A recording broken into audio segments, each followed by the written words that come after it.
देखिए, मुसलमान डरने वाला नहीं है, क्योंकि सच्चा हिंदुस्तानी है। जो सच्चा हिंदुस्तानी होगा, जिसे अशफाकुल्लाह खां जिसके दिल में बसता होगा, चंद्रशेखर आजाद, भगत सिंह, राजगुरु सुखदेव, बिस्मिल्लाह बसता होगा, वो काहे को डर रहा है इन लोगों से।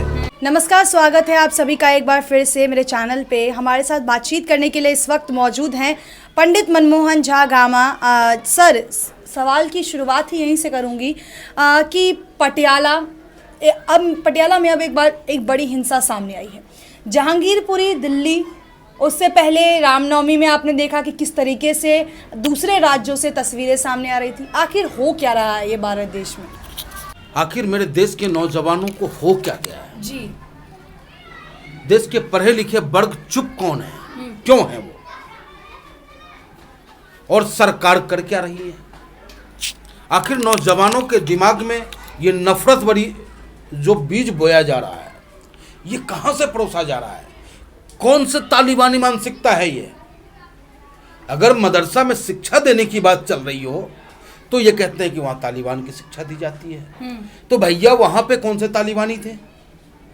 यहाँ पे कौन से वो तालिबानी शिक्षा प्राप्त करके चलते हैं जो बगैर परमिशन के जुलूस निकालते हैं, जुलूस के बाद हाथ में तलवार और कट्टा खुलेआम लहराते हैं, और प्रशासन जो है मुखदर्शक बना होता है। तो इसमें सरकार को सोचना होगा, नहीं तो हम लोग आपस में हम लोग कहलाने लायक नहीं रह जाएंगे।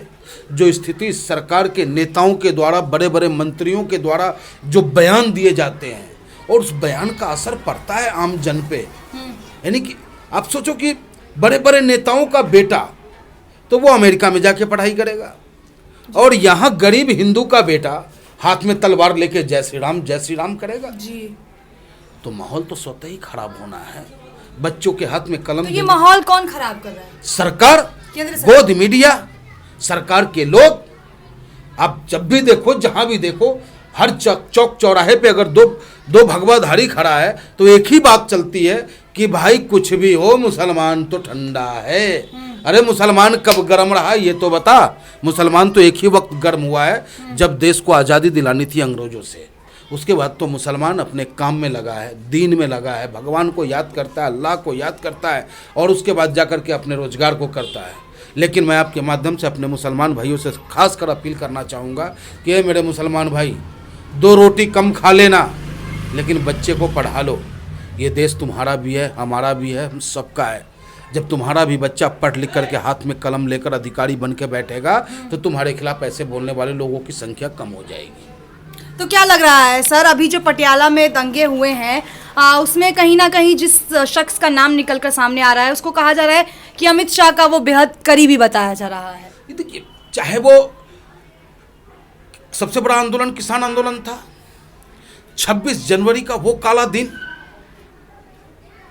जो सरकार हिंदुस्तान की धरोहर लाल किला की सुरक्षा नहीं कर सकता, और अगर नहीं हुआ है तो कहीं ना कहीं प्रायोजित था। वो सरकार प्रायोजित था। क्या हमारे दिल्ली पुलिस इतनी कमजोर हो गई थी? उसमें सरकार का थोड़ी हाथ था सर, उसमें तो उग्रवादी लोग थे, खालिस्तानी थे। जब वो निकल जाए तो उग्रवादी है, जब पकड़ा जाए। अंसार कौन है? भाजपा का कार्यकर्ता है, लेकिन नहीं, वो मुसलमान है, इसलिए हम उसको दूसरे थर्मामीटर से जांचने का काम करेंगे।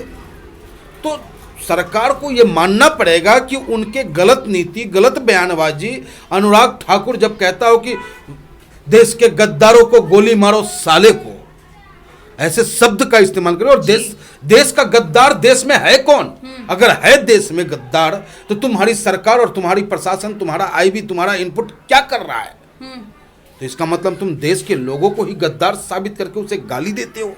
तो जब एक मंत्री के मुख से इस तरीके का बयान निकलेगा तो आम जनमानस पे उसका असर पड़ता है।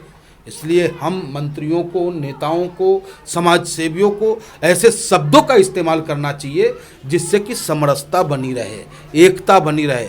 महात्मा गांधी जी से हम राष्ट्रपिता कहते हैं, राष्ट्रपिता हम ही नहीं कहते, हमसे ज़्यादा सम्मान उनको साउथ अफ्रीका देती है, अदर कंट्रियाँ देती है। तो वो कहते, लेकिन सर अपने ही देश में कुछ ऐसे हिंदूवादी लोग हैं जो खुद को बहुत बड़ा हिंदू मानते हैं, वो कहते हैं कि राष्ट्रपिता हम तो मानते ही नहीं है महात्मा गांधी को। दरअसल वो हिंदू ही नहीं है, वो हिंदू ही नहीं है जो राष्ट्रपिता को राष्ट्रपिता न मान रहा हो। अरे जो व्यक्ति मरते मरते भी मुख से राम शब्द निकालता रहा, गोली लगने के बाद, गोली मारने वाला नाथूराम गॉडसे, और उस गोली के लगने के बाद भी उनके मुख से राम निकल रहा हो, अंग्रेजों से जंग लड़ते लड़ते राम निकल रहा हो, सत्याग्रह आंदोलन करते करते राम निकल रहा हो, लेकिन उन्होंने कहा कि अल्लाह ईश्वर तेरो नाम, सबको सन्मति दे भगवान, रघुपति राघव राजा राम, पतित पावन सीताराम। तो वो है हमारे राष्ट्रपिता, वो है हमारे नेता, जिनके एक शब्दों में हिंदुस्तान का कण कण एक हो करके अंग्रेज भारत छोड़ो का नारा दिया और अंग्रेज को भागना पड़ा। जी सर, अभी तक जितनी भी तस्वीरें हिंसा की निकलकर सामने आई हो, दिल्ली हो, दूसरा राज्य हो या अब पटियाला हो, उसमें कहीं ना कहीं भाजपा का बड़ा कनेक्शन हर बार सामने आता रहा।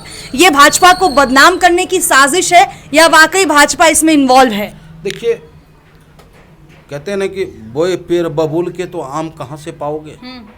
अगर आम खाना है आपको तो आम का पेड़ लगाना होगा, और इनकी सोच ही वहीं से शुरू होती है। और जब पाप का घड़ा भरता है तो पानी छलकता है, तो अब वो छलकना शुरू हो चुका है जगह जगह।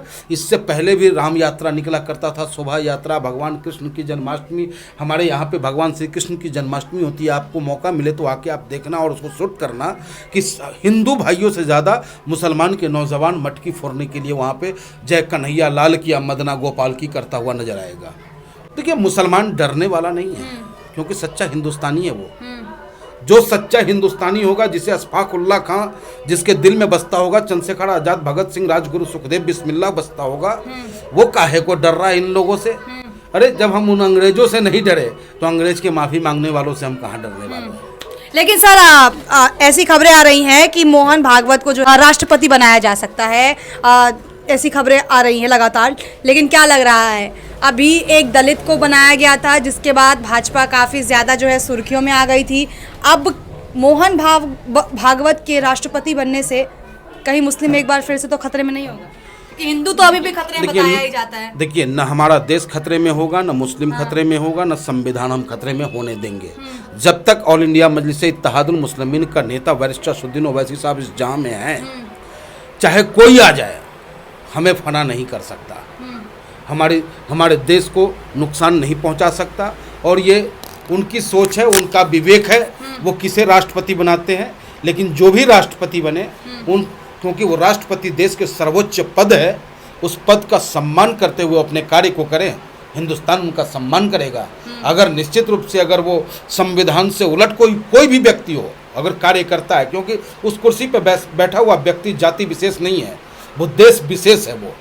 चलिए सर, एक सवाल ये है कि जिस तरीके से जहांगीरपुरी में बुलडोज़र चलाया गया, अब ऐसी खबरें आ रही हैं कि शाहीन बाग में भी चल सकता है। तो क्या लग रहा है, ये बाबा बुलडोज़र अब पूरे देश में फैलने वाला है क्या? ये बुलडोज़र नहीं, ये दहशत का व्यापार चल रहा है। तो कार्रवाई हो, मैं योगी बाबा से भी कहूँगा और देश के प्रधानमंत्री और गृह मंत्री जी से भी अनुरोध करूँगा कि न्याय सबके लिए एक जैसा हो। 479 का धारा अगर खीरा चोरी पे है तो हीरा चोरी पे भी है, लेकिन हीरा चोरी वाला आराम से जमानत करा के बाहर आता है, और खीरा चोरी करने वाला वो खीरा तब चोरी करता है जब उसे भूख लगता है और सोचता है कि खीरा को चुरा करके मैं अपने पेट को भर लूं, लेकिन वो बेचारा जेल में सड़ता हुआ नजर आता है। तो ऐसा नहीं होना चाहिए महोदय, आप सबके साथ बराबर का न्याय करें, ये हमारी मांग है, ऑल इंडिया मजलिस इत्तेहादुल मुस्लिमीन की मांग है।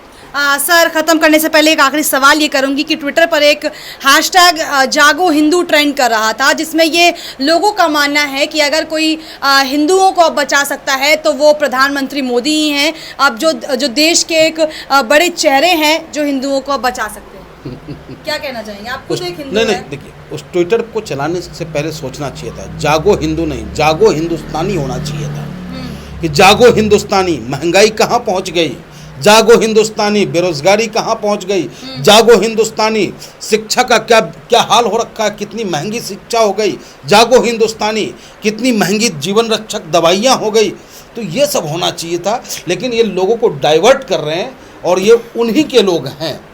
अगर हम कोई ऐसा ट्वीट कर दे तो तुरंत हमें तो ट्विटर पहले गायब करता है अपने हैंडल से, और उसके बाद उनका आईटी सेल हम पे मुकदमा करने का काम करता है। और ऐसे लोगों पे कार्रवाई होनी चाहिए। जो स्वतंत्र भारत देश, जो धर्मनिरपेक्ष भारत देश है, वहाँ सिर्फ एक धर्म की बात होती है, सर्वधर्म की बात होनी चाहिए, सर्वधर्म समभाव की बात होनी चाहिए। तो चलिए, ये थे हमारे साथ पंडित मनमोहन झा गामा जी, जिन्होंने हमारे तमाम सवालों के जवाब दिए हैं। इस वीडियो को लेकर आपकी क्या राय है, कमेंट सेक्शन में बताएं और ऐसी खबरों के लिए हमारे चैनल को लाइक शेयर और सब्सक्राइब करें। धन्यवाद।